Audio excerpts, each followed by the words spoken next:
Hey guys, welcome to the channel and welcome to another episode of Chatter from the Vox. This is our live podcast we run every single Sunday night without failure. Well, I say without failure so far until I have to work a night shift, which so far I've managed to avoid. You have? For the last 4 weeks. So far, so good. So this is Sunday, the 24th of Feb. At the point of recording this, we are about to, either later tonight or tomorrow, sit down and sort out the dates for the next 4 weeks. You'll see not Patreon, you'll see Facebook and you'll see Twitch update, and it'll give you the dates for the next 4 weeks of live streams. They will normally be a Sunday or a Monday. Sundays will be if I'm on night shifts or if I'm doing a tournament long distance. So for example, we've got Enter the Hellstorm coming up soon, or Enter the Hellstorm 2. That tournament is obviously up in Northland, so we probably won't make the podcast on the Sunday and we'll move it to the Monday because it just makes more sense. So yeah, if you haven't seen this before, check out them on YouTube. We have sort of a back catalogue that's starting to grow now. Yeah. And I'm not on my own. You've just heard a voice. I am joined tonight by the wonderful Mikey P. Hello, people. And people get upset because I can't see your glorious face. Yeah, sad times. But that's because I'm selfish and I just want it to be all about me all the time. Yeah. So I'm gonna get a webcam soon. Yeah. Oh, well, yeah. We'll get you a webcam, and then we need a green screen and a light box. And etc. I can probably, right, yeah. So this is something we do at the moment every week, and that's the beat we're hoping to continue. And what we do essentially is we have a topic. Normally we chuck it out to patrons, right? And they get to talk about the topic, and then we pull that into the Sunday night content and we talk about it live. Yeah. And you'll see the chat filling up on the screen next to me right now because we're doing this live on Twitch, and then we edit it and stick it on YouTube later. So if you want to watch it live and join us live, come and find us on Twitch at Warhammer Liam. And you can follow and subscribe and all that kind of good stuff. Otherwise, we will continue to stick these on YouTube 24 hours later, and we have to do it 24 hours later because that keeps Twitch happy. Otherwise, Twitch get really upset. Yeah. That's covered all of it, isn't it, I think? Yes, I think so. Good, concise intro there. Yeah, I'm getting the time down as well. I like it. Because people told me I started waffling. Responding to feedback. That's good. Yeah, I was to talk to people, so... I will note that some people in the chat are already saying starting to become two beards again. I mean, I think that title may have been a silly idea, but yeah. See, it's there. Voluminous, lovely. Yeah, so it keeps people happy. So this episode tonight is less planned than normal. Normally I spend my Saturday sort of dragging information across from the patrons sort of chat and feedback and putting it into a nice little document with tick boxes, and we go through it and talk about all the topics. Yeah, we update our Warhammer OneNote. But yesterday we were busy, right? Yes, quite busy. Yeah, exactly. So yesterday we were in Bristol Independent Gaming. Have I got that right? Big, yeah. Yeah, I thought it was. I keep forgetting what the I stands for. Odd, isn't it? But anyway, we were at Big because one of our wonderful community members, Mr. Andy Byrne, I'm going to shout him out by name, organised an event for the Warhammer community. He did. And a grand job he did too. It was, though, wasn't it? Yeah, in all amazing. seriousness. Seriously good. So there was 16 players, and I turned up myself, as did Andy as the sort of lead TO, and he had another TO, John, and he ran a single day kind of, I want to call it a tournament. Yeah, it's still a tournament, yeah. Tournament format, right? There were winners and definite losers. And so we're going to talk about that for the first half-ish, if we can make it last that long. But what it will feed is this topic that we touched on a while ago about narrative events. Yeah. And that's something I want to really try and dig into tonight. Yeah. And we are flying solo, not flying solo, we're flying rogue here. We're not planned. So this could tumble down a really weird rabbit hole. But we could come up with something genius as well. That's pretty standard though, isn't it? Rabbit holes are plenty. Yeah. But we could also come up with something genius. And the other bonus is the interaction from Twitch, or maybe the later interaction from YouTube, could give us some really good ideas. Oh, I hope so. Definitely. So you never know. Something awesome might be born of this. Many heads are better than two. So yeah, Andy created this event. His name's Andy Byrne. It was called Weekend at Bernie's. That's what we'll refer to it as. So if you're a bit confused, I mean, I probably should copyright that. That's. I think you might struggle to copyright it. Oh. It's a film. Is it? Oh fucking hell. Yeah. Anyway, moving on. And like I said, 16 of them participated and played. Yes. And he put some really heavy restrictions on. Yeah, pretty heavy. You did play. You built a list, right? Yeah, I played. I went. Yeah. So you can talk us through the sort of list restrictions we were looking at Weekend at Bernie's. Yeah, I mean, I can't remember the tournament pack totally itself. I've slept since then. Yeah, exactly. Don't need to know that anymore. But basically, yeah, there's quite heavy restrictions on things. So no Forge World, no Supreme Command attachment. I think that was it. I don't There was think no anything named else. characters, Oh right? no, sorry, no named characters. That's right. Yeah, 1,500 points. 1,500 points. I think you had to have a minimum battalion unless you were knights. Yes, that's or correct. Dark Eldar. Yes. And I believe, I mean, I know for a fact there was also no command point rerolls. Yeah, so no command point rerolls allowed at all in any of the games. They were off the menu, which is a good and a bad thing. No power. So No power level Styler above says no 31. power level above 31. I don't want to be horrible, but that's a moot point surely when you ban Forge World. Because I don't think there is a 40k plastic model from Games Workshop that's above 31. What's the Castellan? 31. Yeah. So I don't think there's power level above 31 for 40k. I can't think of anything. Tesseract Vault? I don't think that's 28. Is it? I think Don't know. off the top of my head. Anyway. So I think most tournaments that invoke that no power level above 31 rule is because of Forge World. Yeah. So for example, Super the Titans. Necron Sereptech, the recent big spider, that's 32. Yeah. So you can't take that. Yeah. It annoys me that you can't take that, but you can take a Castellan. Anyway, we're not going to tumble down that specific rabbit hole. So that's the basis of his tournament pack rules. Yeah. Very, very simple. Yeah. Not complicated. No. So it's 3 games. Yeah. 2.5 hour rounds, 1,500 points. And they were set missions. I should really have brought the mission pack with me. I'm not that well prepared. So the first mission Yeah. was a chapter approved sort of mashup, I think. There was 5 objectives. They were all set missions from books. Yeah. So Andy actually went through all of the missions in the GW books. He went through every single currently existing mission in chapter approved 2017, 2018, and the main rule book. Yeah. To pick them. So they're all GW missions. Vital Intelligence, thank you. That's the name of the first one. So if you want to, is that chapter approved 2018? I believe so. Yes. Yeah. Yeah. Then Visions of Victory. Should we just get Stylus on the chat? You should do really. just dial in Stylus. Stylus, do you want to take Mike's place? Yeah. What was the last one? The one where you need screw objectives. It was it was the one from the main rulebook, right, where your opponent can steal your secure objective card and you can't discard it. Yeah. So the first one was basically 5 objective markers. There's one in the center of the table and then one in each quadrant. Yeah. And at the start of each battle round, you roll a dice and take it in turns each battle round for the players to roll a dice. And if it's a 1, 2, 3, 4, or 5, that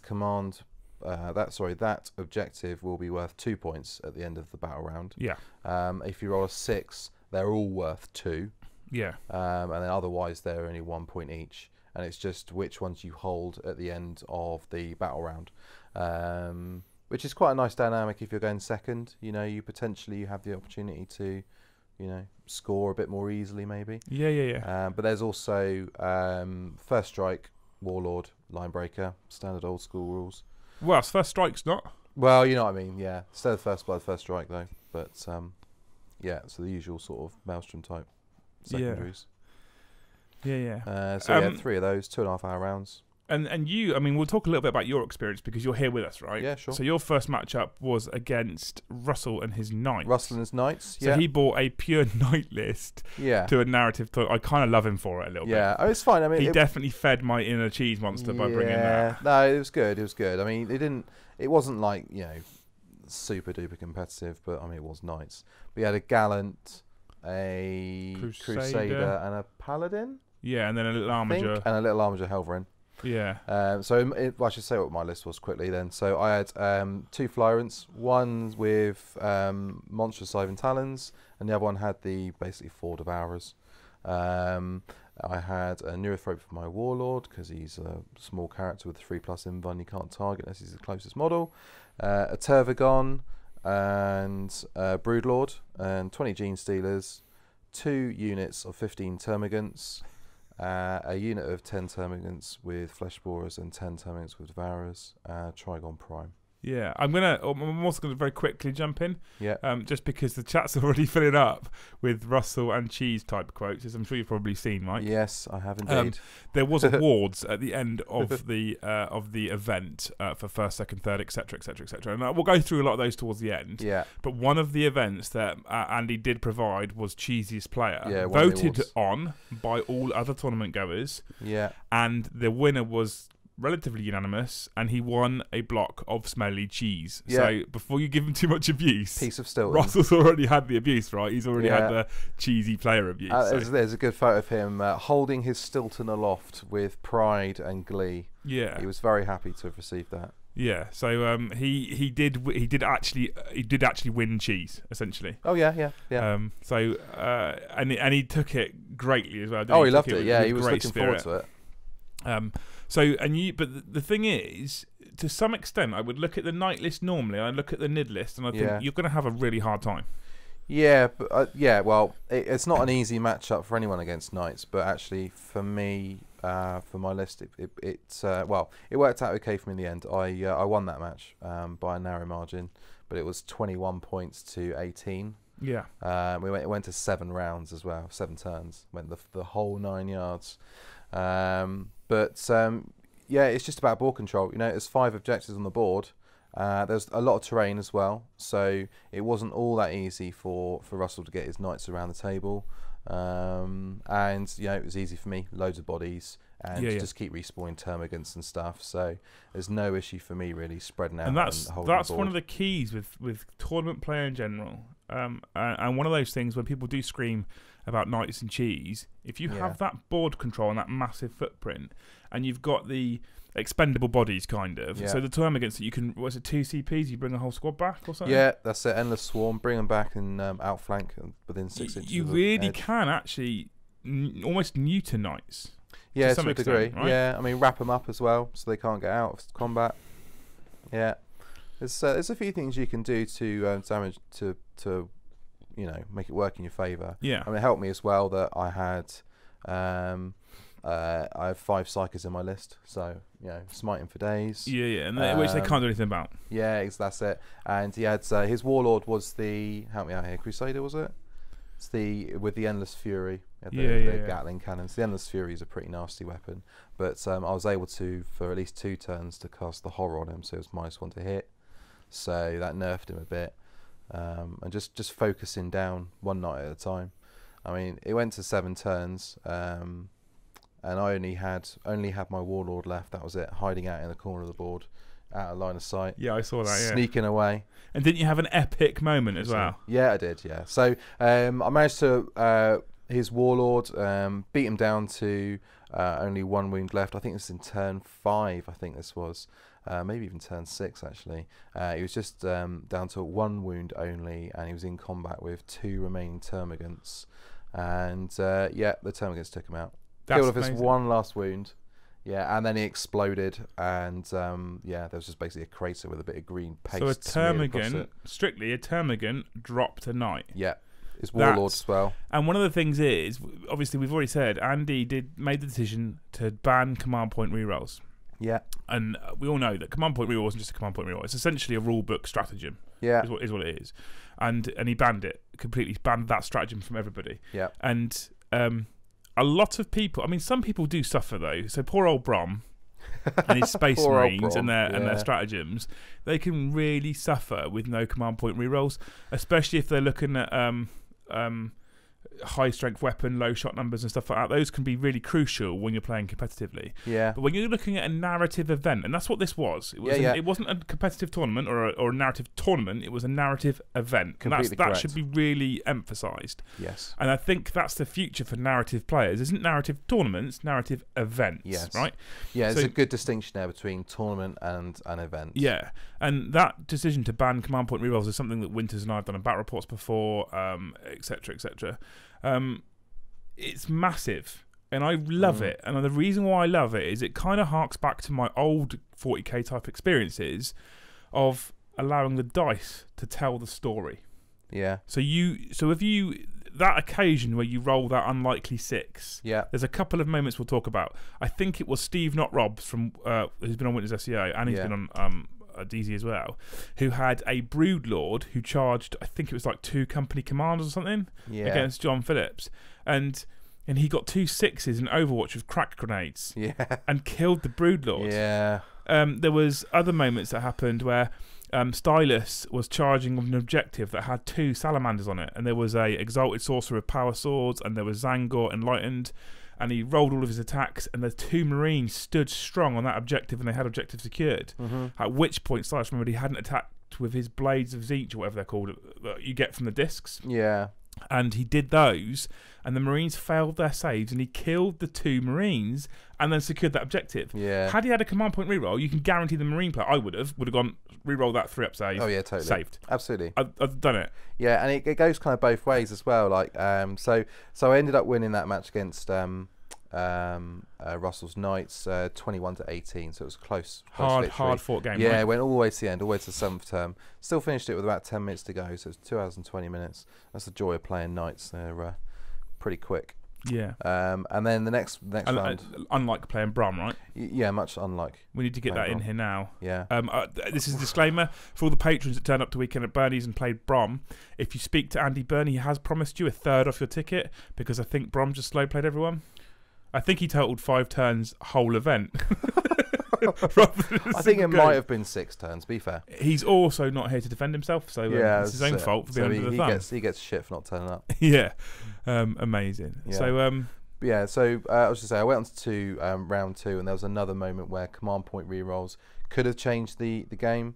So I played Callum's Admech Force, and he plays Graya, is it? Or Graya? That's the 6-up Fear No Pain when you suffer your final wound? Yes, correct. Yeah.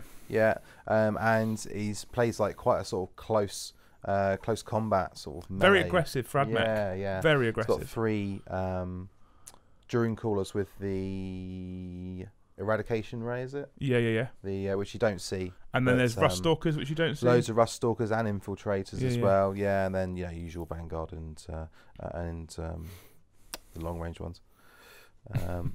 But there's sorry, I lost my track there. But there was a moment there where this was the one we played where you draw 2 objective cards from your deck, and then your opponent picks which one you're going to keep. This is one of my new favourites from Chapter Proof 2018. I love this one. Yeah. Because there's so much thought and there's so much tactical decision making, I think. And some people don't get that, right? There's a couple of instances, so I hassled Brom a lot on this one. There's a couple of instances where he just simply picked the card that he knew the guy couldn't score, rather than picking the card that might make that other person's army go off in a different direction. Yeah. So you can essentially tease people to do things that you want, and you can manipulate them to do what you want them to do. Yeah. If you're thinking 1, 2, 3 turns ahead. Yeah, and also it means that it's less chance of someone just getting really favourable Maelstrom cards and running away with it. Yeah. Because your opponent is holding you slightly in check. I mean, for poor old Brom, he had the absolute opposite. He just had a bag of knob for his whole card all the way through. I mean, it was really hard to score points, I think. So there was a one point on, like, I think I only got to end of turn 3 actually playing against Callum. We both had a lot of models. There's a lot of movement to do. A lot of shooting, a lot of everything, really. But there was one moment where my Scythe Talons Flyrant, he got within 5 inches of the Tech Priest Dominus Warlord, and rolled his charge and got a 3. So couldn't make the charge, and then that was him in the middle of nowhere, stranded. If I could have done a command point reroll, almost certainly, that would have been in, and then I would have got Kingslayer and Assassinate and Slay the Warlord. That sort of stuff happened all day. Yeah, all across over the place. all the boards. There were so many, and this, for me, this really vindicated his choice to ban it. Yeah. There were so many epic moments that happened. Yeah. That are blow your mind. I can't believe that's just happened. Yeah. That if you had command point rerolls, it becomes, I think, I'm going to be bold enough to say a little bit more monotonous, because it's a case of you failed, but you get another chance at it.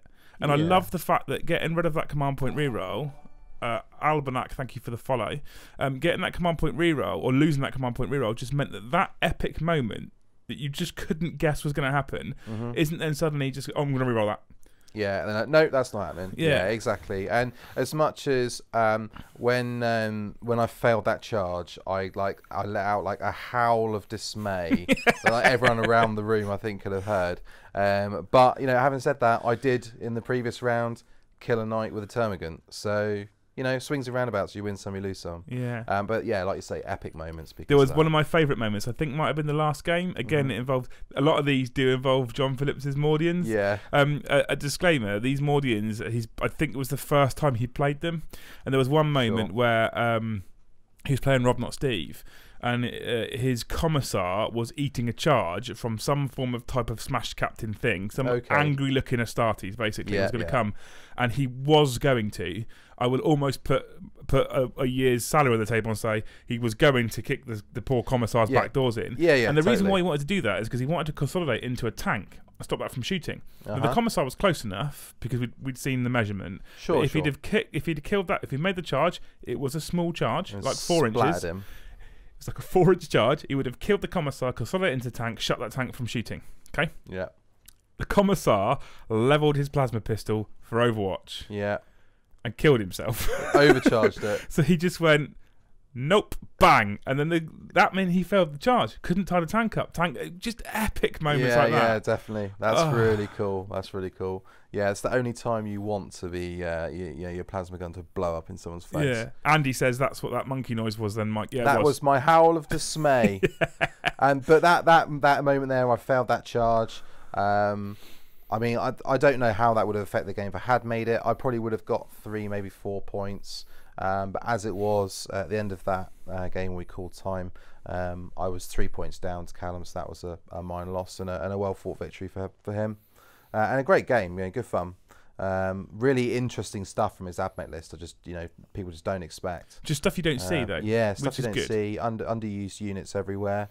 And a couple of dragoons as well. And I think that's something else. Like when you're talking about a narrative event again, rather than a tournament, that it does encourage that, right? Yes. It encourages people to bring something a little bit different.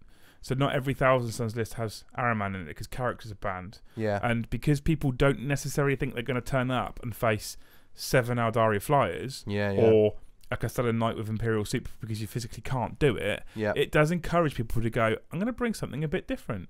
Yeah, that's right. Yeah, absolutely. And I think because people, they're not afraid of, getting their back doors kicked in by a Castellan or some such. They feel a bit braver to try something else out. Exactly. And that's really cool. Yeah. The couple of the guys in the chat said we need to get Callan's Admech on the channel. Yeah, we do. We're gonna try and get him on at some point. That'd be really cool. I also want to get Mark's Tau on because they just looked glorious as well. Yeah.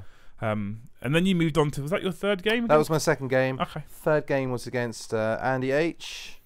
And against his guard, his Cadians. Yeah. So he had a couple of Manticores, is it, with the 4 missiles on the back of tanks? I think they're Manticores. A couple of Hellhounds, a Wyvern. I think that might have been it for the tanks. Yeah, and then, loads of guardsmen, a few Sentinels, some Rattlings. Yeah, Ratling another snipers. Army you don't tend to see because they're a waste of time. Yeah, basically. He also learned some harsh lessons. Yeah, he kind of did. To be fair, I mean, there's a couple of things where I don't know that much about Astra Militarum, the Guard. I'm not that well versed in them, so. I love them. Yeah, I mean, they're a cool army to play. I mean, it's a bug hunt, right? So it's Nids versus Cadians. I should add caveat. I love Mono Guard. Yeah. Because you literally have an army of the worn down human in the 41st millennium trying to fight things like Tyranids and alongside things like Astartes, and they just seem so insignificant, and yet we hear heroic moments like Suicide and Commissars all the time from the Guard. I love the Guard. Yeah. And he had a Commissar in there, and Platoon Commander, and a Primaris Psyker, and Company Commander, I think, as well as his Warlord. But I managed to blow up his first Hellhound. What I did was so he spread out across his deployment zone, and then I were doing Dawn of War deployment. Actually, no, it was the one with the chevron shape with the point at the front. I don't remember what it's called. That deployment zone map anyway. And I deployed most of my stuff. I did Gene Steers and Broodlord in the centre at the spear tip, obviously, close as possible, and then everything else off to the right hand side.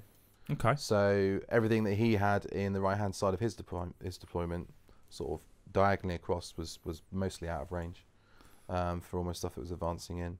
And he left a little gap on the back corners. So on turn 2, my Florent with Scything Talons Cheeky. Came in the back line. Cheeky. And proceeded to sort of rampage across the back line over the next time. And we all have a bit of rampaging, right? Oh, yeah, definitely. And he's just nasty.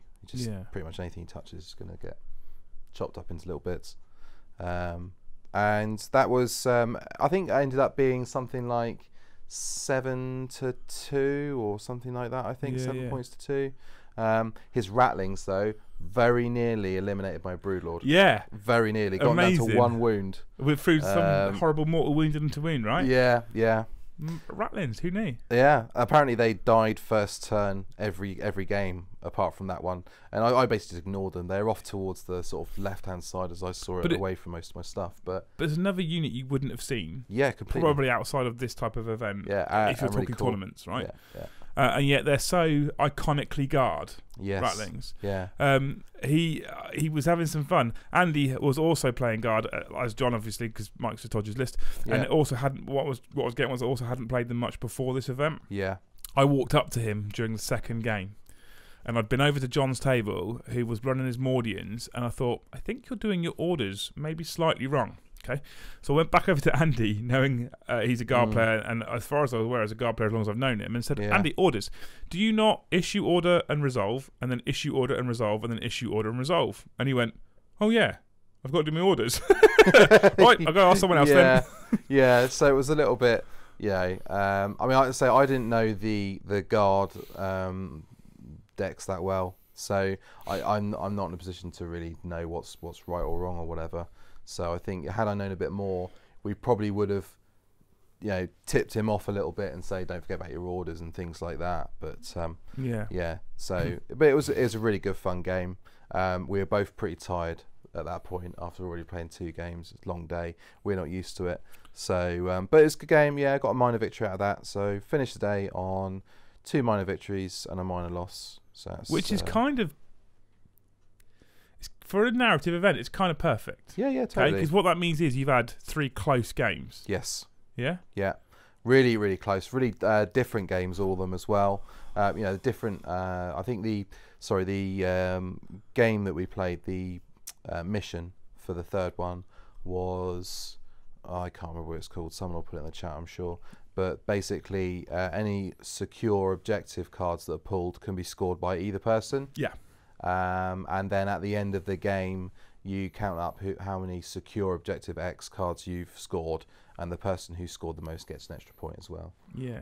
So it's just another kind of little quirk for scoring objectives, which again works really well in its favour. But as it turns out, I think I might have scored 1 actual secure objective card in the end. But anyway, it was a minor victory, and it was a great game, really good fun. Yeah, and the thing is, Andy's just put something in the chat which I was literally about to sort of get to, is all these epic moments that happened, all these I can't believe I've just seen that, all these what the fuck sort of role was that happened, because people aren't literally there to try and go, I want to win this tournament, I want to get my ITC score high or any of that sort of stuff.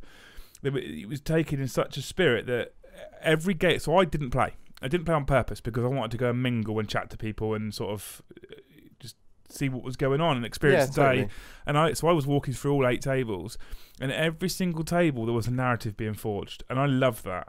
For me, that's more what this hobby is about for most people, for the everyman. Yes. I love competitive stuff. I love 40k in all forms, open, narrative, competitive, all that kind of stuff. I'm interested in ITC, I'm interested in the big tournaments, but for the everyman, I love the fact that people can get together on this sort of scale from a small community. And we had people that came down from Scotland, Wales, Germany, still came over. And every table there was a narrative being forged, there was a story being told, and it was such an awesome buzz in that room. We were basically the only people there.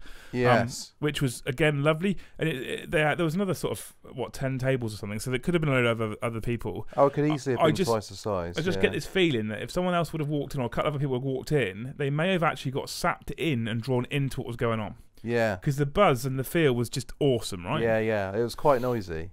Bear in mind, there's only 16 of us playing and a few other people around in the room. Yeah. But it was really noisy. There was lots of howls of dismay and cheers and laughter and all the rest of it. And there was a little twist that Andy did.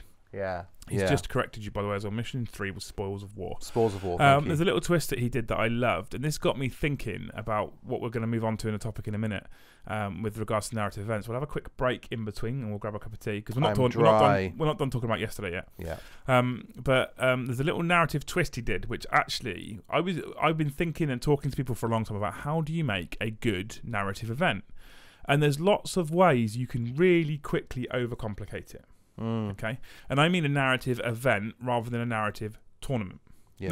Now, I like to think that to some extent, if you're limiting the list building the way that he has limited the list building, you kind of almost guarantee a level playing field for everybody, as long as you pick missions that require things like board control and movement and stuff, right? Yes, absolutely. Yeah. You can kind of forcefully make the playing field level with that kind of restrictions and the right kind of mission selections, and I think he did really well with his mission selections. Yeah, he did. To go along with the army's competition rules. Well, so 3 different games, very different games with different deployments that were fixed as well. So it was a good change up between the games. So it wasn't just like 3 Maelstroms or 3 Eternal Wars. And what that meant was, what Andy did pre-event, was he already knew all 3 of your matchups. Yes. Which for a competitive tournament would never work. Right? Categorically would never work. Yeah. Because what happens in a competitive tournament is the first 2 rounds, normally, maybe 1, is a random draw out of a hat.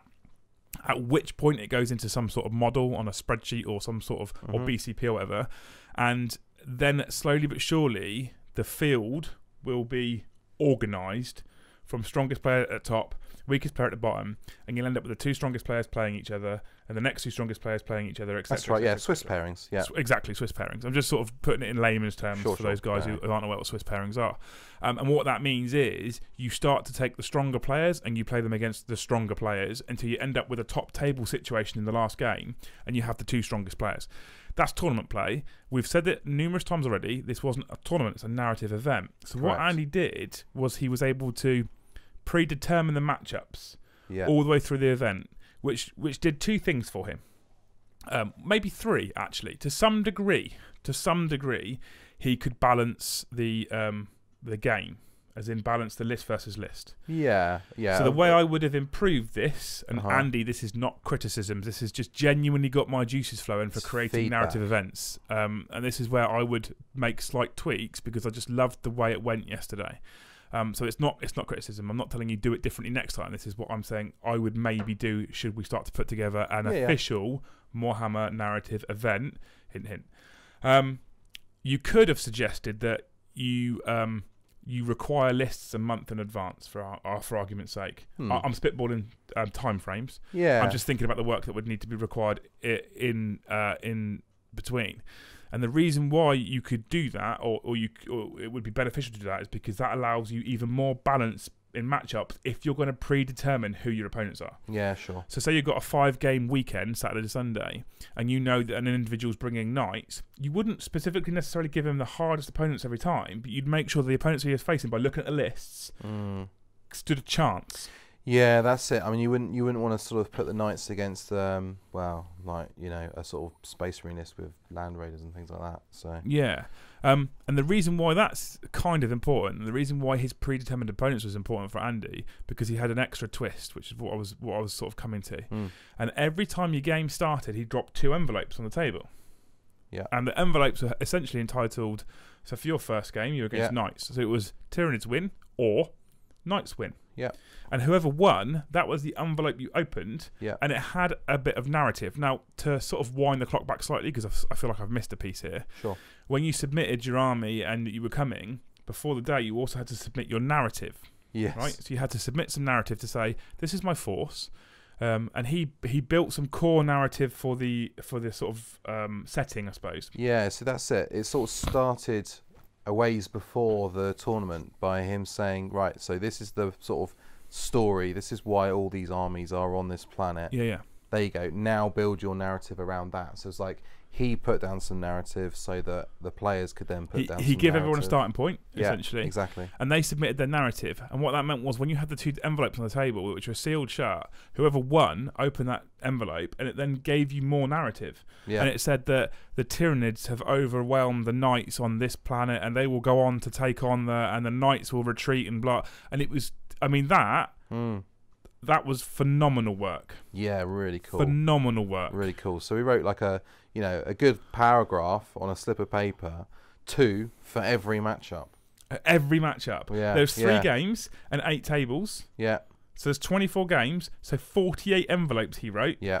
And 24 of those envelopes could have never seen the light of day.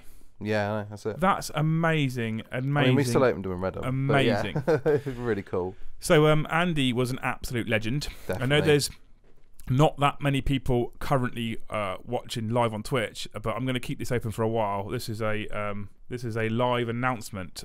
You'll see along the screen at the bottom there is a donation banner to the channel. Anyone that donates in the next 7 days to the channel via PayPal by going to the Twitch page and hitting the donate button, that money is going to go into a prize fund essentially for Andy, and we're going to treat him to something special to say thank you for the epic event he put together yesterday.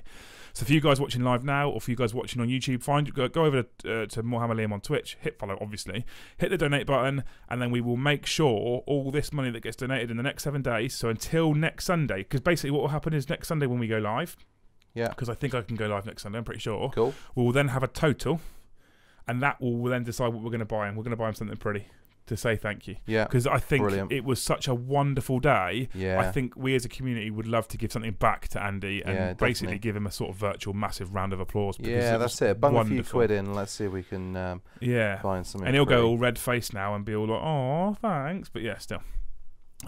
Anyway, that's that. That was yesterday. We then went into. He literally said, "Oh, shucks." we then had the winner. So we had first, second, and third. We had the wooden spoon as standard, and we'll chuck a couple of shout outs out there. So Rob, not Steve, he won best painted for his Sons of something. Oh God! Oh, I had it then. Rob will hate me now. If he's watching this live or watching this on YouTube, within half an hour I'll have a text message. He bought his custom Primaris stuff. Sons of Wrath, thank you. Sons of Wrath, yeah. There you go. Epic effort with him. They look really, really nice. They were a really pretty looking army, so he won best painted, and that was well deserved. And there was a trophy. Andy had glass trophies made and engraved for this. Yeah. And a voucher for the store for the location we were. I can't shout about it too much because of I think it's up there or there. Them people there. I can't. Anyway. So his Sons of Wrath got him the best painted. Which was incredible. Then there was another award, and this was voted for by all the other players as well, by the way. Yes, so I didn't walk around as some pretentious fucking idiot and going, that one's the favourite. Well, you did. It just didn't matter that you did. Yeah, well, I did, but no one listened to me, as normal. There was also a best narrative. And the best narrative was an epic effort. Yeah. An epic effort, and that went to Stylus, and I don't think anyone could argue with that. Yeah. He got a glass trophy, a voucher, and a battle mat. Yeah, that was supplied donated by our dear friend Winters. Yeah. Then there was a wooden spoon. We've obviously already gone over the cheese one. There was a wooden spoon for last place. Poor old Chris Ansell and his salamanders. Yeah. And then third, second, and first. Third and second had medals, and first had a nice big glass trophy. They also had vouchers as well of certain values. And we had Steve Not Rob's Nids, followed by Mark's Tau in second, and then Stylus' Thousand Sons in first. Yeah, Stylus cleaned up. I do note, after dropping a video a couple of weeks ago about how Marines are rubbish and how we can improve them, that there was no Marines in that top 3. Yeah. Or 4, or 5, I don't think. No, I think Rob Not Steve came 5th, I think. So, yeah. Maybe. Don't know. Maybe. We don't know. Andy will probably tell us in a minute. I can find out. That was third, second, third. And then what we did for the first time ever, and I want to keep was 5th, yes. I want to keep this running now for every Warhammer event from now on, is we had a channel award. Yeah. And it was a spontaneous thing. I was kind of chatting to Andy on the Friday night beforehand. I said to him a couple of weeks beforehand that I wanted to do some kind of Warhammer award, but I didn't really know what I wanted to do. And that's genuine. I wanted to do something, but I didn't know what. Yeah. And I was sat there on Friday, and I thought to myself, I don't want to reward cheese or I need to do something which just for me kind of encompasses the hobby as a whole, right? And it shows off what the wonderful sort of aspect of this hobby was about. So I thought what I'm going to do is create an award that basically is about collecting something that isn't the norm, goes against the grain, purely because you have the passion to do it. Yeah. No other reason, but you have the passion to do it. Such commitment. Sticking to that narrative because you have a passion for the so you get the kind of idea and the feel. I could bore you for about 20 minutes to try and specifically explain exactly what it's not. It's a bit of a kind of touchy-feely thing, really, isn't it? It's kind of, what do you think is just stand out? For any reason that you might think is important at the time, really. Yeah, kind of. What's the nice standout thing? And that award did go to John P. and his Mordians because they were just. He has a Mordian army that isn't Cadians painted red. They are all metal models. Yes. The whole infantry brigade or whatever it was he had, and there was a fair amount of infantry, including the officers, including the heavy weapons team, were all metal. Every single one of them. Yeah, it's a serious level of commitment. That was unbelievable effort. I think that was incredible. They looked glorious. Yeah. And even then he was saying how he would rather have done some extra to them. They still looked glorious. So what we did as part of the channel event, and this is going to, I think, sorry John, because this might make you feel a bit rubbish, but I think what this is going to do is it's going to develop into a proper trophy. Yeah, cool. Thanks for the donation, Viking. That's for Andy though, not for me. Remember that, guys. It's for Andy. So what he did is... I want to go down the route of having a proper Warhammer trophy that people can have on their shelves for the channel award. Definitely. And alongside that will be the same thing that we've just done. And what we did was we basically bought him a kit for his army to add to his army because it just fitted his army and it needed to happen. Yeah. And I think that's something that you can go there, you can win half to none of your games, you can not necessarily win best narrative, not necessarily win best painted, because some people can't win best painted. That's not me being rude. I'm one of those people. Yeah, well, we have within our wonderful Discord and hobby community, we have many and very different people, different backgrounds, different skills, enjoy different bits and pieces of the game. So some people aren't top-notch painters. Some people don't play a lot of games and aren't experienced players. You know? So it's just I'm one of those people that I'm one of those people that will never win Best Painted. Now, the sort of idea was born from my visit to No Retreat 7 with SM Battle Reports. And they do 5 awards every year, which is called the SN Award. Yeah. And there's numerous different reasons for giving them out. And it's not just Best Painted. It can be for a number of reasons, heavy conversion work and all kinds of stuff. And although this didn't consist of much conversion work, it did consist of a man purchasing all the lead miniatures he can find, all the metal miniatures he can find, and put this army. And the lovely thing for all of us is, Simon's touched on it in the chat, the lovely thing for all of us is every single one of us got to watch that in the Discord as it developed from concept to finished army and then turned up at Weekend at Bernie's. That's it. We've been watching it for weeks and weeks and seeing the progress as he's come along with it, and labour of love as well. You can really tell that he's put a lot of his time and his love into it. Yeah. So really deserving winner. I did warn everybody at the start of this that I've got a throat that's been it's in a bad way,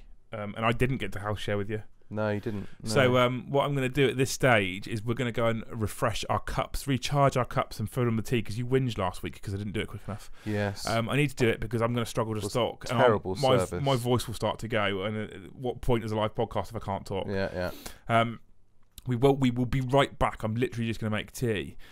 Because what I want to do is I want to move on to another topic. So get you guys chatting in the chat because I'm sure Mike will read it. Yeah, I'll be here. Keep donated for Andy. And when we come back, we're going to talk about how to perfect a narrative event. It says read the donation message. What's that? It says for the Dempera. I mean that for that AP Burn Mans with a smelly bag. Right, got it. Okay, because of his cheese, right? Got it. See, I'm dying. Right, we will be right back after we've made tea to talk about narrative events. Cool. And we're right back. And it cleared the chat box because it makes it look neater. That's my excuse anyway. I needed that. I'm dying slowly. I think I might lose my voice tonight. So it's not doing it quietly though. No, I know. Yeah, it literally sounded like I was dying outside a minute ago, which is horrible. But so I've now got fresh tea. And Mike's got fresh tea. Yay! We just try and look after him, and we've got your pizza earlier as well. Look. Ooh. Well, I said we ordered. Yeah. I've eaten it already. Yeah, I'm too stingy to pay for it for you. Cool. So, obviously, on the back of that weekend, so we've kind of bored some people for probably about 40 minutes about the Warhammer event and how awesome the guys from Discord are and all that kind of stuff. But I think it's really important to put that across and show people that that's what the community does. Yeah, definitely. Because I think it's amazing. I think we've stumbled across a very special group of people. Yeah. And as it grows, we seem to somehow be managing to continue to attract very special people, which is amazing. Especially in a good way. Yeah. Obviously. Yeah. I'm not going to elaborate because it's going to go on YouTube and I might get upset. He picks that banana skin up and he discards it over there. Yes, exactly. I'm going to move that skin and not step on it. Yeah, so we've had 3 look. events. The green screen removes the drink. All right, that's nice. Isn't that fancy? Yeah. Cool. Anyway, sorry. Yeah, so we've had, this is the 3rd event we've had that's been organised by Warhammer Patreons. And they've slowly but surely developed into this. Yes. These narrative events rather than tournaments. Yeah. So the first one was run by Brian, someone. Yes. That's awful. I can't remember his surname. There's so many names. But Brian ran one in Colchester, which was basically a box standard tournament. It was 3 games, 3 match play games. That's right. Yeah. And it was wonderful. It was awesome. He was the first one to do it. Yeah, and he did really a great job. The second one, which was No Surrender, was organised by Rich and the Clerk up at Warhammer World. Also a great event, and they started to lean more into the narrative stuff. That's right. So they built a setting, and and we submitted fluff for our armies as well. Yeah. Which was really, really key. And then obviously we've now developed into Weekend at Bernie's, which has more of that stuff again. So it's gone more and more narrative, and honestly, it's been quite inspiring because I think there's a market for it. Yes. Now, as far as I am aware, people in the chat in not only Twitch but in YouTube can tell me otherwise. But as far as I am aware, there are no real massive, hugely popular narrative events that currently exist. I might be wrong, but for 40k. Not that I'm aware of, certainly. I know of things like the LVO, the Warhammer GTs. SNs is a narrative tournament. Yes. And it is an event weekend. Mm-hmm. And it's very, very special. But it's also not accessible to just anyone, which is part of what makes it amazing and part of what makes it so exclusive and so sort of top mark, I guess, top grade. Yeah. And I'm thinking about potentially a narrative event that is for almost anyone to come and play to some degree. And to start with, I'm looking at doing this just within Warhammer. Yeah. I will say a massive thank you for Chris Ansell and John, who have both just donated for the Andy Byrne Fund. Oh, lovely, man. Yeah. So currently Andy's at the price of a start collecting box of something. So I need to find out what he hasn't got and buy a start collecting box of that. Oh, it's not much. It's hilarious watching him crumble as soon as he has a set of new models. Hashtag just to kill team. And it makes him worse than me slightly. No, because the difference here is that he actually builds and paints his. He does, yeah. Quite quickly. Yeah, it's true. I'll give you that. I mean, anyway, he's probably done 5. We are divulging off the sort of standard track. So what I want to look at maybe doing at some point soon, and I have chatted briefly to Element, is I want to build a. I'm going to use the words Warhammer official narrative event. So what I originally thought I was going to do is look at building a massive ITC registered GT and put competitive tournament in place. And I thought to myself, it could be good, and I think it would work, but there's a lot of it about.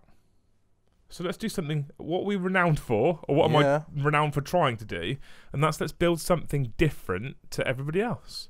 So I would like to build a Warhammer narrative event. But this probably won't happen this year. But it could maybe start next year. Yeah, great. So what we're looking to do at this stage, and maybe we revisit this in a few months and look at what's coming on in terms of suggestions and stuff, is I'm looking to sort of thrash out how we make a narrative event work. Yeah, trying to figure out how we can build that narrative into it and sort of try and keep a theme going through it, and it's quite a tricky thing. Thank you, Anham Grammar. I hope I've got that Grimmar for the follow. I haven't got that right because I had to say it 3 times. I know that for a fact. But thank you for the follow. That's wonderful. The followers on Twitch are building as well. This is really good. Definitely. It's starting to gather some pace, this Twitch thing. I'm telling you, Twitch is the future. But yeah, if you can phonetically spell it out for me, so I don't sound like such a prat, I definitely really appreciate it. But yeah, so I want to talk about what we're going to do now is we're going to sort of focus on some of the specifics from yesterday and say, do we think they map across to a big, not necessarily huge, but a big official narrative event, and would they work? So the first thing I want to cover is pairing people off for all 3 or 4 or 5 of their games prior to the event. Would that work for a large-scale narrative event that we're asking people to pay to come and join in and play? Well, it would work, as in logistically, you could do that. You could organise that, and that wouldn't be impossible. Yeah. So we know it works in the sense that you could definitely do it. But But does it work for people's enjoyment with that at that event? Now, this is where I think it's massively important that you then spin that narrative story game to game. Yeah. Okay. I mean, I think trying to come up with a narrative on the fly, that's gonna be very, very difficult. It needs to have that pre-prepared element to it. Like Andy did, yeah. So he knew what all the matchups were going to be throughout the day, so that he could write those little bits of narrative stuff in envelopes, and you get that nice quirky kind of feel to it that you don't get anywhere else. Yeah. So here's my thought. Rough thought. You look at, and this is literally live thinking on the spot. I will put a little bit of a sort of side note in here that I have been thinking about this for the last 24 to 40 hours, so it's not complete random, but you'll start to have a slight insight as to how the hell my mind works now. Scary place. So my thought at the moment is, and I have bastardised some of the stuff from Andy's event, is that you ask people, well, you launch the event 6 months maybe before it's going to happen. It's quite early, actually. Some events are that early and planned, some of them aren't. But you basically launch the event 6 months early. And you have perhaps a month window of people that submit their interest or apply to come, or however you work it. Sure. And you end up with your final list of, let's go bold and say 32 players. Yeah, okay. Because that's quite a lot, I think. Yeah. Once you've got that list of 32 players, you're now 5 months away. So you then give them a further 2 months to submit the narrative. Maybe 3 months to submit the narrative in their list. Yeah. Now, not being a competitive event, people aren't worried about last-minute painting the most dick-kicking unit they possibly can. No, probably just painting the models that they've got. Yeah. Rather than. So I think it's conceivable that 2 to 3 months. So let's say 2 months before the event, I think it's conceivable that people could submit a list that they're happy to bring to the narrative event. Yeah. Okay. Seems fair. Why? Well, that's because we then move on to the fact we've got 32 players, and I want to pre-plan the matchups throughout the 5 games. Yeah. For 2 reasons. The first reason is balance, and to make sure that, in my opinion, most of those players, barring freak of natures on dice or card draws, are going to have a balanced game that they stand a chance to win. Yeah. Equally, what I would like to do, I don't want to get to a point where you've got Cadians fighting Ultramarines. I want to avoid that if I can. Yes, yeah. And that's a bit of a sort of... It's a sort of tricky one, isn't it? Because you don't know who's going to apply, who's going to want to come along, and what we did find was there was more Imperium than anything else. Yeah. So it was inevitable there would be some Imperium versus Imperium matchups, but you can sort of limit it so it's Knights versus Guard maybe, or it's Custodies versus Guard that actually did happen at the event. So Viking XDK in the chat, he said something that I think a lot of people are concerned about. I have to write fluff on my list. I'm going to fail. There is no fail. That's categorical. I'm not asking for Black Library type fluff. Yeah. It can be as strong or as weak as the abilities allow you to do. This isn't about scoring necessarily. There will be a best fluff thing, but it's not about, oh, you've fluff's weak, you're not get as many tournament points. It's none of that. Yeah, there's no minimum entry standard for the fluff. Exactly. I just want some degree of fluff. So what we'll do is at the point in which that first month window closes for people to apply to come, or people to put their name down, or people to whatever, is when we release our little bit of, and I mean a little bit of fluff that tells you why every race might be making their way to this specific location in the galaxy, because that seems to be the most common place, right? Yeah, that's something it, along those lines, because it's simple. And you, if you overcomplicate what we were talking about previously with narrative events in a previous podcast, and how we thought that to some extent they were impossible, I think it's because we overcomplicated the narrative to it, and I'm thinking now what we do to keep it something that works is we significantly simplify the narrative. This is a location. There is something there. Nobody knows what it is. Everybody wants it. Yeah, it looks tasty. Okay. You must get there. Yeah. That way, people can write their reasons as to how they found themselves in the galaxy, how they have decided to go and hunt this thing, how they stumbled across it, anything like that. Absolutely anything. Okay, so it can be weak. It can be stolen from a movie for all I care. Well, I wouldn't know anyway. Or yeah, I mean, Andy's just said in their chat, ask me what I did for my narrative this time. I don't think I have it on me. It's not here. Have you? I'll send it to your phone. Have you sent it to me on WhatsApp? No, I can do. Okay, so I'm going to show you Mike's. If Mike says it to me on WhatsApp, I'm going to show you his fluff in a minute. But so the fluff doesn't have to be stupidly strong. Doesn't have to be incredible. It just has to have some sort of reason as to why you're there. Really, really simple. Okay. At that point, you then submit your list 2-3 months later. Again, I'm spitballing rough timelines at the moment. I haven't perfected this. We can then not only then pair people off to make it fair and make narrative sense to some extent, but it also allows us the opportunity to do what Andy did. Yeah, and this is a direct steal. This is a 2 envelopes and type deal, with a bit more intertwined as to you won. So this is what happened. Okay. Yeah. So it's not massively complicated. What I also want to do is, whilst we're progressing each individual's narrative, with a specific piece of, you've just overrun the guard as your NIDs, and you're going to move on to the next planet because you've stripped this world bare, etc. So it's specific to you. Yeah. I also want to have a big screen up, which is possible. It's the location we're looking. And yeah, I'm definitely looking at 2 days. And in between each matchup, the lights go black and there's a video clip. Yeah, that'd be cool. A video clip that tells you the overwhelming sort of progress as to who, you know. Sure.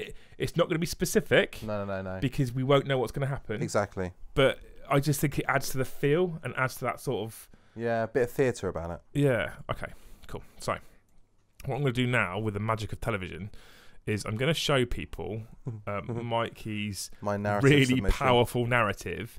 It will look a bit rough to start with because I used to have Mikey here from Hellstorm, so I think I need to do that. Right.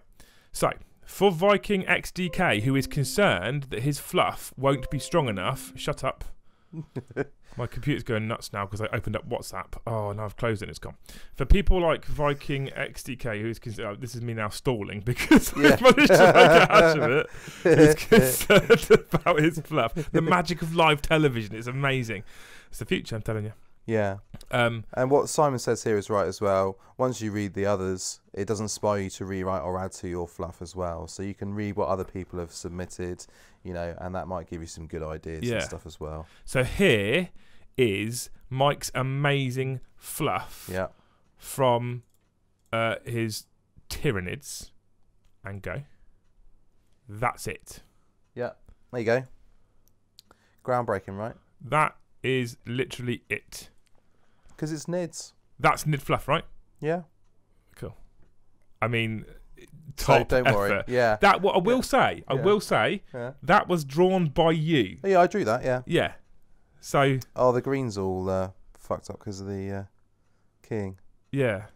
If you see Mikey's army on YouTube, which you will do soon. Yeah. It's coloured the same way that but I've keyed it out because it's supposed to be this way when other people draw us on green screens. I've keyed the green out, so sorry, but tough. Yeah. You get the idea. But that was his fluff, and it's something, right? It's something. Good enough. Yeah. You know what I mean? I mean, basically, they're hungry.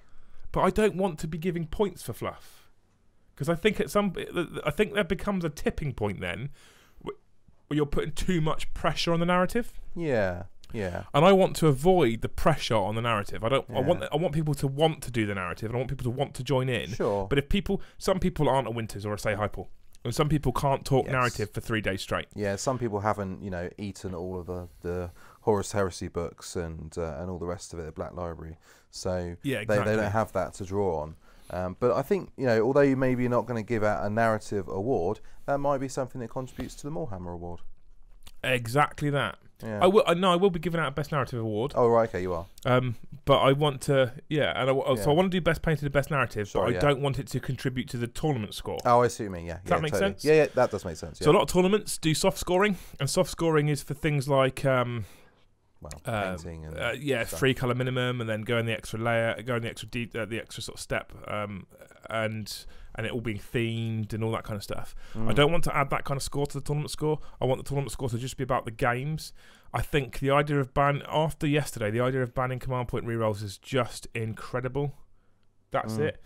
I think Andy's idea of letting players vote for Best Painted and players vote for Best Narrative is the way to go. Yeah, definitely. I think it's just better that way. It's more powerful than a kind of arbitrary decision by one person, isn't it? It makes a lot more of a difference. And I think this may end up being the time and the place each year where we give out the Channel Award for that person who went maybe the extra mile, who has just done something that we don't see anymore, i.e. a whole Metal Guard army. I think that would be wonderful. This is obviously me roughly spitballing. Yeah, we're just thinking about ideas here, really, But I think this is something we could do that would make it work. And I think we could end up with a narrative yearly event that could work. Honestly. Yeah, it's exciting stuff, man. Potentially. And I think it's something that's just not seen. And we can potentially get 100 people at Element. I'm not going to go that big straight away. No. We could potentially get 100 people at Element. Nightmare. And that would be, end goals and all that kind of stuff. That's an incredible amount of people to do a narrative event for. I would need some significant help organising it. And we've already got people within the community that are showing their interest, need, ability to organise these kinds of things. So hats off to Andy for inspiring this, but I think this is the way we're going to go with it. I think it could be amazing, and I think if we can do something whereby you have 5 core missions that are simple-ish. I don't want ITC missions. Yeah, no. They may be better at balancing the game, but they are not necessarily the simplest for a player, because I want this to be something else that helped inspire this. People like John yesterday and Andy who have barely played 40k. In 8th edition, and he turned up and he managed to play 3 full games with his army and enjoyed himself each time. Yeah, that's the key. No, completely. It's about having fun here. You're not playing for prizes. You're not playing to be the best and to win. You're playing because you're going to have a good time. Exactly that. Maybe set up a social evening on the Saturday night for everyone to get definitely together. Yeah. That's that for me. So make it a hobby weekend with a narrative behind it, a great group of guys. Clearly, patrons would get priority tickets, but I think that's the end game. That's what we want to do. Sure. So I want to do this. I'll be bold and say not today. Not today. Not this year, because I just don't think we can do it this year with what's going on with DZ and stuff. I think it's too much. Plans. Got to plan it out. We'll look at it. If you're interested in helping us with this, maybe drop me a line. See what you think, because we'll accept help. Definitely. If you name someone like Andy Byrne, you haven't got a choice, because you've half done it anyway. So, but this is something that I think could be really good, and it could be the start of something, because we see competitive stuff all over the place, right? All over the place, and it's popular and it's good. But I would echo Winters' comment that most of the hobby community don't care about tournament play and competitive play to some extent. And it does. We've said this before, and I'll say it again. It does shape and drive a lot of the hobby for all of us. Yeah. There are changes that occur. I will guarantee there will be changes that will happen because of LVO. Yeah. That some of these guys won't have a clue who won it or care. Yeah. Fine. That's fine. And there will be changes, I think, that will influence these people. Yes, it seems almost certain that there will be changes. And the sad part of me thinks that maybe we need bigger drive in narrative events, so that we're not just driven by competitive players. I think crucially as well, it's coverage of narrative things, isn't it? Yeah. So coverage of a narrative event, bigger narrative events. I mean, this is a sort of a ways down the line in a few years or whatever. But if there was greater coverage of narrative events, it would have more sort of impact on the. That's on an interesting GW, question, actually. That's an interesting point you bring up. Would you guys be interested in watching coverage of a narrative event?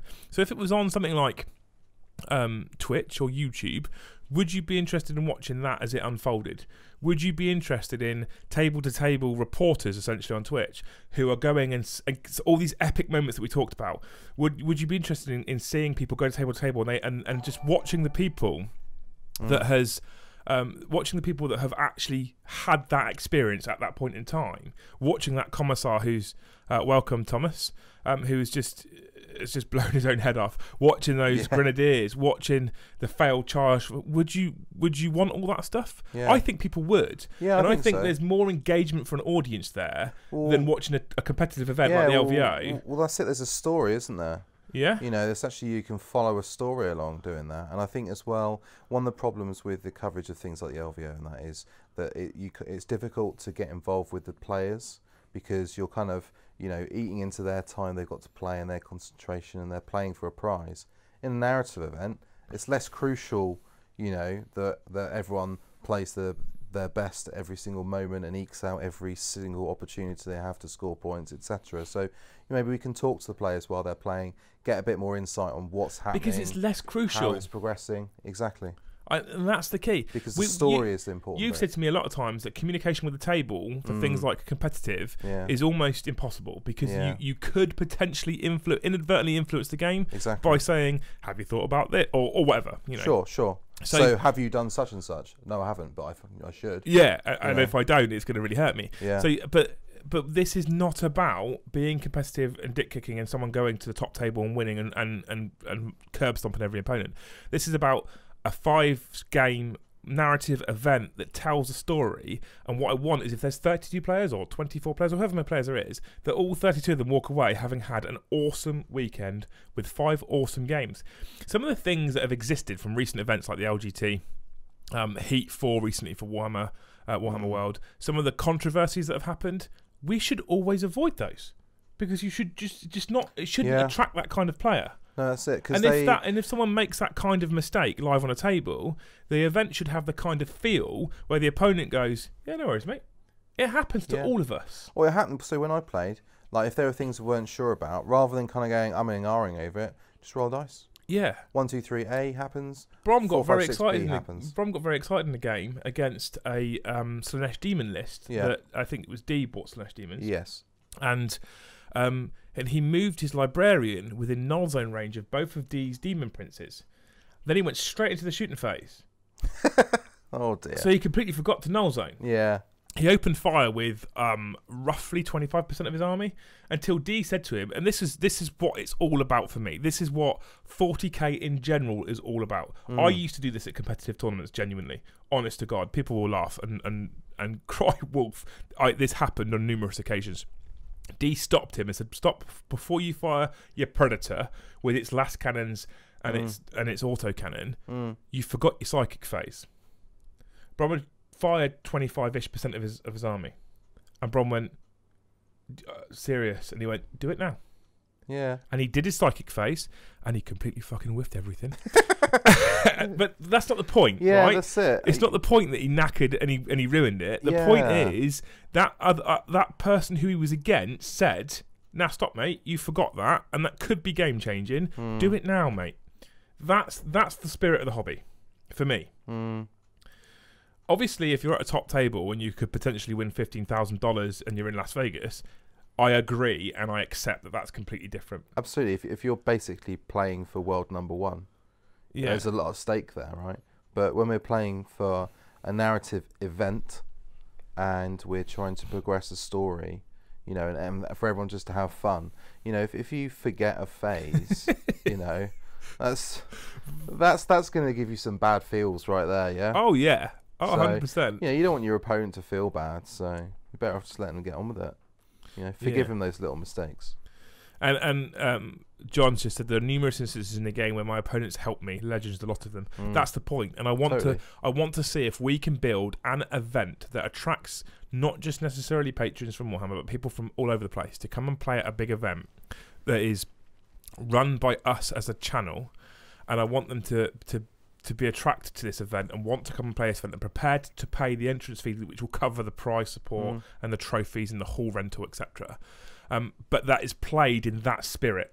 Yes, yeah. And that people know that when they pay X number of pounds to come to this event, they are going to probably 99% chance have 5 amazing games against 5 great guys and enjoy their evening on a social and go home going, what an awesome, chill gaming weekend full of excitement, epic moments. And, you know, hopefully as well, people will understand that it's meant to be chilled out, right? So, you know, no one's going to be having a go at you if you're playing a bit slow because you're struggling to remember all your rules, you know, and you're being a bit indecisive and things. You know, if you only get to turn 3, I mean, you'd like to get to turn 5, but if you only get to turn 3, it's not the end of the world.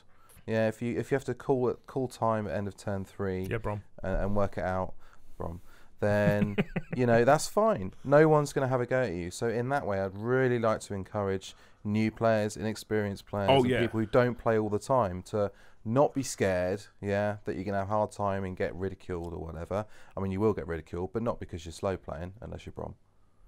You know, come along and get involved because you'll just meet loads of great people and have a really great time. So there's an interesting question, actually. Very interesting question. It's come from Stoomby, who people in Twitch hate me. No, they just why can't people just be called like Dave and Frank?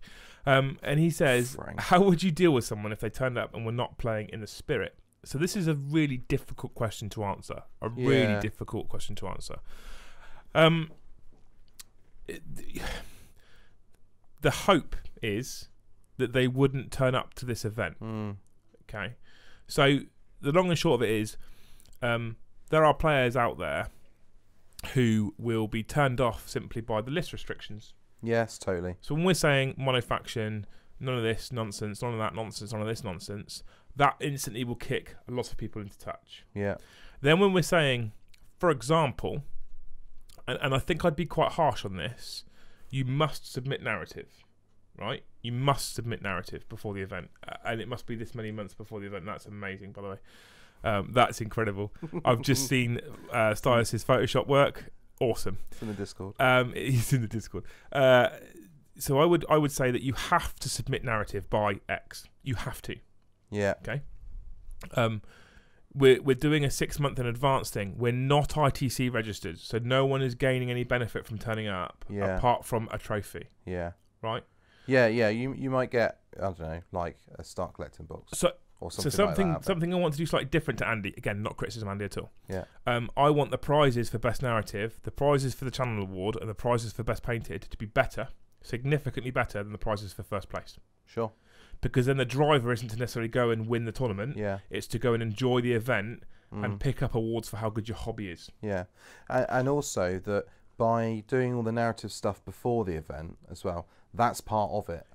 So it's the build up as well. It's completely. Getting excited about, but there's a lot of preparation involved in writing a narrative, reading other people's stuff, and crucially in the Discord chatting about it a lot. There's been a lot of chatter and build up to this weekend's event. It's been great fun as well. It's been going for a couple of months now, right? The build up. Yeah.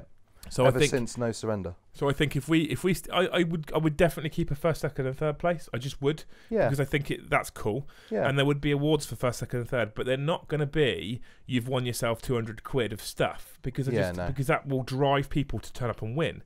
So there'll be a trophy and then maybe a voucher or something similar. But I think if we have a painted, a best narrative, a channel award, a player's player award. Yeah, that's the sort of thing we want. And they are the big hitting awards. Definitely. They are the big prizes. Yeah. Okay. Yep. That way, I honestly think that alone will avoid that guy. If that guy still turns up, and that might happen. Yeah. I think he'll be the very odd one out. I quite like what Simon's just here. Make them wear a D hat. Right. Get them a sash. Okay. It says, I don't know, like a douchebag sash or something. And how do we Probably judge? can't do that, How do we judge who wears that? Yeah, well, I don't know. We just put it there. That's the threat. Yeah. Yeah, if you're a dick, you get the dick hat. In a perfect world, what I'd like to do is I'd like to run 2 events a year. Yeah. One that's this, because this is a shit ton of effort, Yeah. and one that's a competitive one. Yeah. And that way, what we also then do is we offer something for everyone. So the competitive players can turn up to the competitive one, and the narrative players can turn up to this and go and enjoy themselves. Yeah. I know which one I think will be my favourite in all seriousness. Yeah, definitely. That's my idea. Guys, let me know what you think. And when I say let you know what you think, I mean more than just, yeah, great. I mean, feel free to say, you could do this, you could do that. Most of it might be impossible for us. There is a lot of restraints. People seem to think that I'm some kind of wizard sometimes and that we can just do anything we want. I'm not. Mike's close, but not. Yeah, no. We try our best, and, Yeah. and honest to God, chuck ideas at us, and we may be able to use some of them. A lot of the narrative type suggestions I've seen were what led me to believe that narrative events were impossible because they were so intertwined and complex that if one thing goes wrong on the day, the narrative falls apart. Yeah, I think it's it's a big job, but I can make the juice disappear. Look, that's how much of a wizard. Sorry. Yeah, it's a big job, but we can do it. I'm up for it. I'm up for the challenge. Same. Hopefully we could do it maybe like summer next year or something, and there'll be a big barbecue on the Saturday night or something like that. That'd be cool. Ooh, yeah. So yeah. Subscribing on here, does it get access to Discord or just Patreon? Subscribing on here does get you access to Discord, but it's a pain in my ass. Because having Discord tells me Patreon tells me every month people that are and aren't, and it also, because I'm clever, as it auto sets roles in Discord. Yeah. Whereas this doesn't. So if I grant you access because you've subbed on here, you stop subbing. I'm going to be honest with people. You stop subbing, I won't know for a while, and then you could be getting cheeky Discord access for nothing, and that's not fair to those who. But to be fair, don't. if you sub here, if you can use your Twitch Prime one, then you'll get effectively for free. If you actually sub through normal Twitch, then you're actually paying more than if you went through the Patreon. Yeah, Patreon's less expensive. However, I will still grant you access. It's just, please be honest with me if you leave, basically. Yeah. And just say, Andy's off now. He's got to do some family stuff. But thank you, mate. Mate, you joined us for a long time. We need to go through anyway, because we've been away hobbying all weekend, and we have to keep them happy, and they're in the kitchen currently, behind the gate and tucked away. So we can't stay on forever. So we're about to say goodbye anyway. But, as I said, this is an event I want to do. I'm not saying anytime soon. There's a lot to go yet, because DZ's still a thing. Deployment Zone's still busy, very busy. The channel's still very busy. My job's still very busy. But I think this could be something that could be very special and a little jewel in our crown every year. Yeah. The key is plan it out, isn't it? It's plan it out well in advance. Give us and see how much work there is. Yeah. Which is interesting. Thomas has said the kind of work involved, the sort of event, perhaps 3 games might be sufficient considering the atmosphere, the jolly and the fun may mean games presumably take longer. That's another thought, though, is that I went 5 games because that's what competitive events do. Do we need 5 games? Well, if we do it over 2 days, we could do 4 games, and then you can have like 3.5 hour rounds. That was exactly what I was thinking. Yeah. If you do 2 days, 2 games a day, it's just a lot more chilled and relaxed, and that will start to set the vibe, I would like to think. Well, then you could do a morning game and an afternoon game, and then you finish at a reasonable time to freshen up before. And it's just less stress, and you can have lots of drinks, and that's the plan. Massive thanks to Stylus for another donation for Andy, which puts him at a nice high number. More importantly, what it does, you see, selfishly, is it fills my little banner up at the bottom as well, and I don't look like I've got £4 donated.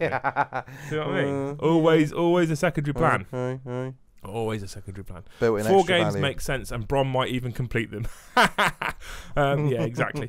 So this is the intention. I understand that for some of you that have watched the channel recently and have watched videos such as the ITC or How to Fix Space Marines or the LVO list analysis and stuff, that this is not quite the normal stuff you're used to. I get that, and sorry but tough. This is something that was just too important to not talk about, because as a community, it's a very special community. I would urge all of you, I need to work out which finger it is, this one, to look at, there it is, that link there. Oh, this is hard on live TV, Mike. And and check that link out. That pulls you into Discord. $2 is the smallest fee you can pay.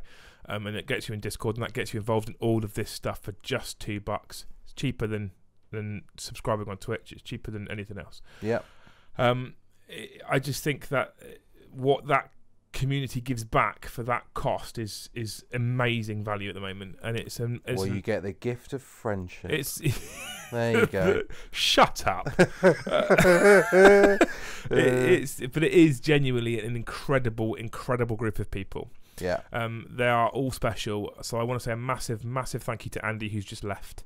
Like I've said to you guys before, currently in the Twitch chat, or if you're watching on YouTube and you were involved in this event, or if you're in Patreon, in Discord or wherever, chuck into the PayPal donate button that's on the page. Everything that goes in before 8 o'clock on Sunday for the next podcast will go direct to a prize of some sort for Andy. A lot of people think we're just going to buy him models. I'm not intending to do that. I want to do something a little bit special for him. I've got something in mind. Which me and you will talk about in a bit. Yeah, show some love, guys. Let us know what you think about the narrative event. I think it's a great idea. How would you run one? What would you add? What would you change? What wouldn't you do? All that kind of stuff. Chuck them in the YouTube comments below. It will be interesting for us to have a read. Wonderful stuff. Thanks to everyone who's been recently watching our latest battle report with Winters against his Death Guard. There's loads of awesome comments on that. That seems to have gone down really well. Yeah, and we did on Friday night. We did the Bat Rep Bingo.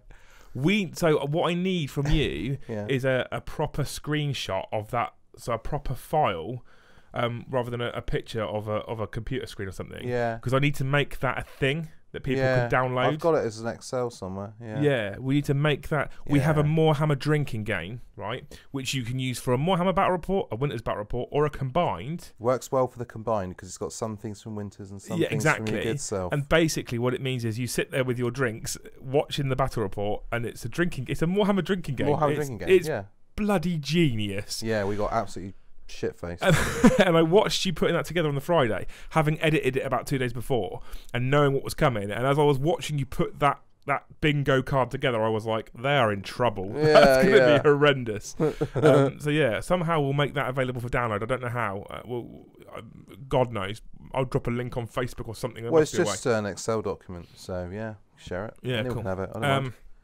Awesome fun. And that's the spirit. That was guys in a Airbnb. We stayed in Airbnb, big house in Bristol. Yeah. 4 of us the first night, 6 the second night. Yeah. And we just basically got some Chinese food and drank 2 crates of beer while watching the Bat Rep. And then whiskey, right? And whiskey, yeah. Yeah, of course. Yeah, weren't so fresh for the tournament. So yeah, that's the sort of things you get to be part of, which is incredible fun. Yeah. Cool. Obviously, one thing I am going to push, check out www.deploymentzone.tv. Of course. I haven't mentioned it tonight. That's really naughty of me, and Winters will tell me off. That is actually on the bingo sheet. What? That phrase. Yeah. Available at. Available at. Yeah. That is a website that's owned by myself and Mr. Winters from Winters SEO. Bat reports every single Tuesday. The big debates on there. There's DZHQs, which is me and Winters having sit-and talks. We might try and start doing some of this stuff for it soon too, because Winters said, I was about to say, Winters said to me, start playing to your strengths, and then I mumbled my words up on the microphone. Clearly don't. So what you should have said is stop talking shit. Exactly. So check out that website. There's lots of good stuff coming in the next 12 to 24 months. We had a business meeting the other week. That's how official it's getting. We had a business meeting. Ooh, did you put a suit on? Of really exciting stuff coming. Lots of really exciting stuff coming. So check out deploymentzone.tv. I think that's covered everything. Thank you to all the guys who have donated to Andy so far. I have something in mind. I know what it costs. I'm not going to say that. We're getting close already. That's amazing work. So thank you very much.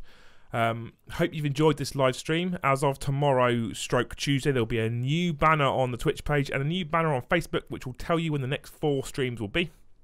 Because there, unfortunately, will be 1 or 2 that are on Mondays, because I will have to do a night shift at some point this year. Yeah, it's okay. Because otherwise my boss is going to start getting upset. It's been wonderful for you to join us. That's about everything. Yeah, cool. Yeah? Yeah. If you have watched this on YouTube, check out Twitch. So it's www.twitch.tv/MorehammerLiam. Come and follow us. It then gives you a notification, and then you know when we go live. Or you could be in Discord, and then you'll know when we go live anyway. So thanks very much for joining us. Hope you enjoyed this. We'll see you in the next one. Love you, bye.